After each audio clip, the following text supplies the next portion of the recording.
Halo, berjumpa lagi di praktikum termodinamika dan perbedaan panas. Hari ini kita akan mengoperasikan atau melakukan pengujian dari AC atau air conditioning system. Jadi kita akan menguji dari sisi COP-nya atau coefficient of performance yang menyatakan seberapa baik, seberapa bagus unjuk kerja dari AC itu sendiri. Oke, sebelum kita praktikum, kita akan memperlihatkan alatnya apa saja. Yang pertama di bagian sini, ini adalah box evaporator. Ini bertujuan untuk mendinginkan udara atau menyerap panas dari udara. Di sini adalah sisi inlet, jadi sini ada udara panas masuk ke dalam evaporator, keluar udara dingin.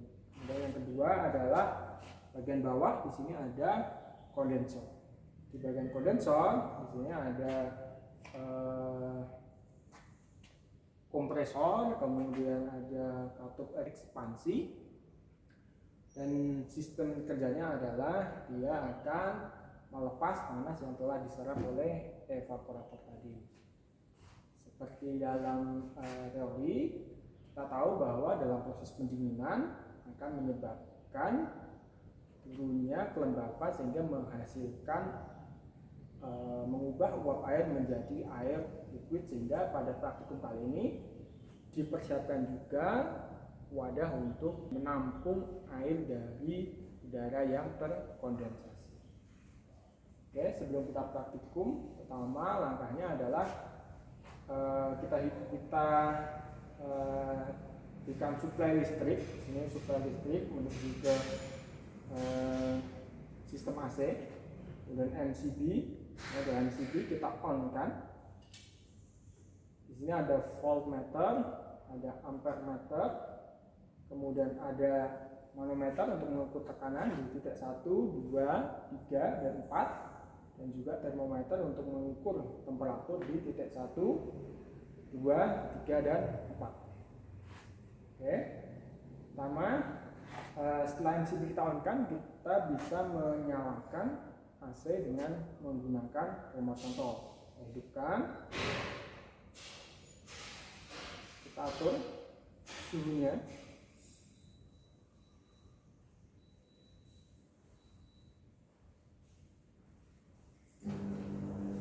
Oke, sekarang kondisinya AC sudah menyala. Dengar suara dari kipas yang berada di sisi kondensor maupun kipas yang ada di sisi evaporator. Pada praktikum ini kita akan menguji unjuk kerja atau COP dari suatu AC dalam berbagai kondisi. Bisa kita setting dia di temperatur 26 derajat Celcius di remote controlnya. Kemudian kita akan amati cara menunggu dalam kondisi steady berapa tekanan yang dihasilkan dari titik 1, titik 2, titik 3, 4, dan juga temperaturnya. Ini bisa terlihat temperaturnya 1, 2, 3, dan 4. Oke.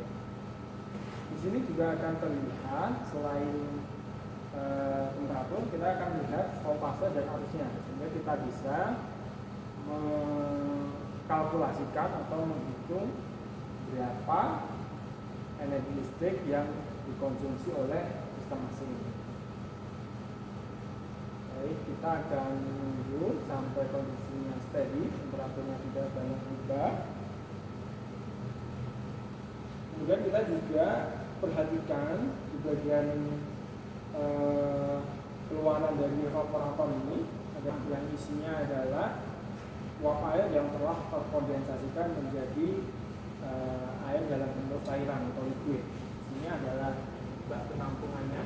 Kita tunggu sampai bak tersebut meneteskan air dari kondensator itu, sistem AC itu sendiri.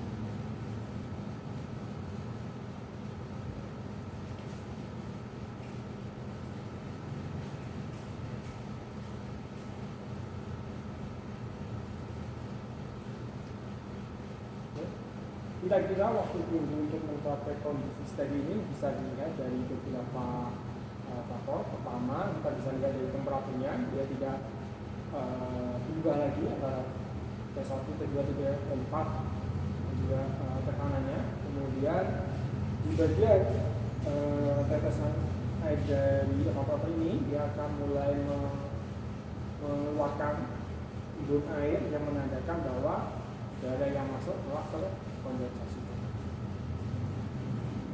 Nah, kita lihat kondisi saat ini kompresor tiba-tiba berhenti, itu menandakan bahwa temperatur yang kita tuju ini kondisinya sudah tercapai, sehingga kompresor berhenti bekerja, sehingga kita bisa lihat berapa tekanan dan berapa temperaturnya. Selanjutnya untuk langkah berikutnya kita akan turunkan temperatur dari evaporator tersebut ke suhu yang lebih rendah.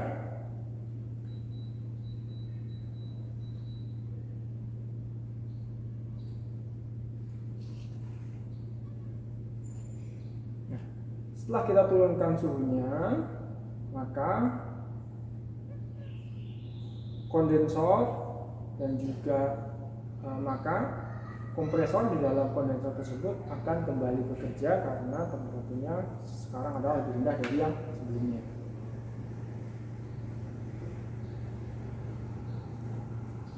Setelah kita turunkan temperaturnya, maka kompresor akan kembali menyala, sehingga kita akan mengatur kembali berapa dia sekarang menuju ke temperatur berapa dan di tekanan berapa. Kemudian kita amati juga ampermeter dan juga voltmeter yang ada di sini. Ini tercatat ampernya menjadi 3,4 ampere dan voltmeter konstan di 220 volt AC.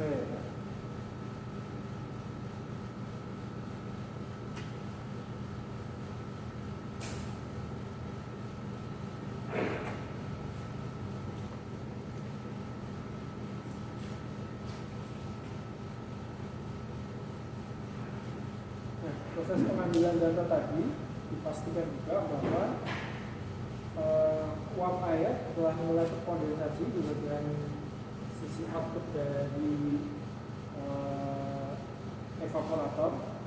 Ini nanti akan mendapat pasangan air menjadi ini, menandakan air udara atau uap air yang ada di udara mengalami pendinginan sehingga dia kondensasi menjadi air dalam bentuk liquid.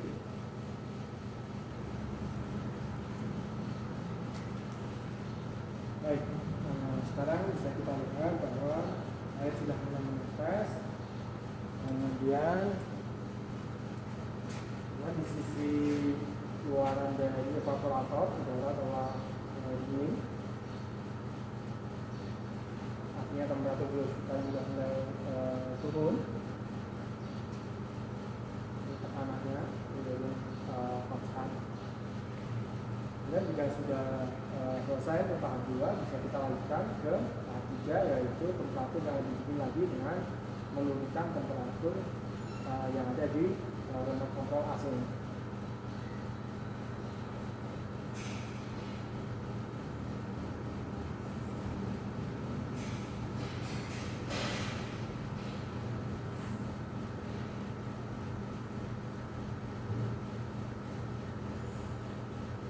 Proses ketiga ini kita lakukan sama dengan halnya proses 1 dan proses 2. Jadi kita akan menunggu udara mulai terkondensasi menjadi